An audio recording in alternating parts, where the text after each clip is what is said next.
EDSA, kasama mong natatrapik. Diego Bandido! Go Diego! Go Diego! Go Diego! EDSA!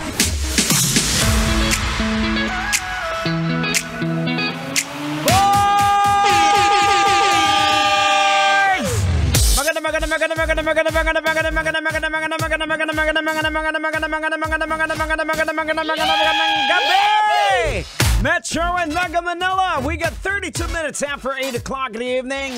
Sana meron ka pang lakas. Sana kayang-kaya mo pa. Laban lang, boards. Laban lang. Let's go. Para sa pamilya. Ayan, tandaan mo yan na ang rason kung bakit tayo ay naghahanap buhay, hindi lang parang trip natin. Ito po ay para sa pamilya, para sa kinabukasan, para angkol, boards, para meron tayong mailapag na pagkain sa ating mga mahal sa buhay. And may God continue to bless you sa anumang ginagawa mo. O, di ba? Ang bilis lang ng oras, boards. Basic na basic sa atin, ano? Pag ganitong mga oras, yung iba ay naantok. Pero syempre, pag EDSA ang programa, ang kasama mo, hindi ka aantokin. Kasi dito sa programang EDSA, ang saya-saya, clap your hands. Ang saya-saya, clap your hands. O, di ba? O, ito, hindi na natin patatagalin. May huling topic pa tayo na lologikan. Kaya pag-usapan na natin to. Viral ang mga larawan ng bagong kasal dahil sa mga handa nilang kamoting kahoy, pansit bihon at kanin sa reception. Simple lang rin din ang dekorasyon sa reception na dinaluhan ng kanilang pamilya, kapitbahay at ilan sa mga larawan ay makikitang emotional yung bride dahil sa sobrang kaligayahan. Wow! Kasi sa loob daw ng 12 years silang pagsasama sa wakas, natuloy din ang kanilang kasal. Pambihira naman to. Tang! Logika na natin to! Ay, sige! Huwag mo nang patagalin! Banatan mo na! Logikan mo na yan! Logika na yan! Logika na yan! Alright mga kabisyo, logika na yan! Anong leksyon ang ating mapupulot? Anong aral ang ating madudukot? Boards! Kailangan pa bang i-memorize yan? Ito naman talaga ang basic. Basic dati bago na uso pa ang social media. Simple lang ang kasal. Wala ngang prenup, di ba? O sa mga uncle tsaka sa mga auntie dyan, may prenup ba kayo? Wala, di ba? Ang nangyayari lang noon real talk.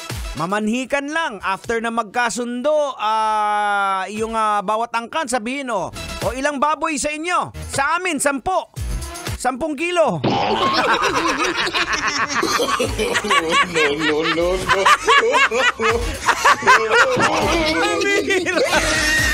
Akala mo ilang baboy na 10 kilo pala. Pero mga kabisyang, ibig kong sabihin dati ang kasal kasi, pinaka-importante, magkasundo yung dalawang angkan. Tapos, i-celebrate yung pag-iisang dibdib ng ikakasal. Tapos, ganun na kasimple.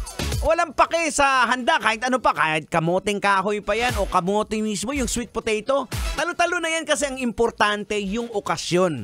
Hindi kung ano ang handa at preparasyon sa okasyon. O, di ba? Hindi kagaya ngayon, mga kabisyo, masyado ng toxic, di ba?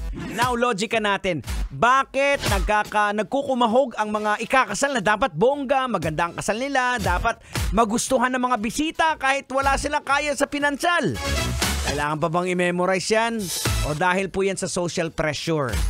May mga social pressure galing sa pamilya, sa mga kaibigan, sa society na magkaroon ng impressive wedding. O tapos, hanggang ngayon, kagaya mo sa iyong uncle, di ba?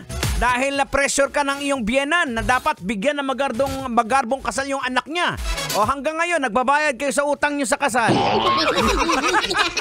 Kawawa naman, dapat gano'n maging practical po tayo. O di ba? Bilis ng oras! Magpapaalam na po kami. Thank you very much at antabayanan. Susunod na Totoy Bato sa programang Totoy na Love. This has been your friend. My name is Diego Bandido, na laging nagpapaalala sa inyo on whatever you do. Words, do it all for the glory of God. Kailangan pa bang i-memorize yan? Basic! Kapag nariyan ka, bumaba. Kailangan pa bang i-memorize yan? Love Radio. Basic!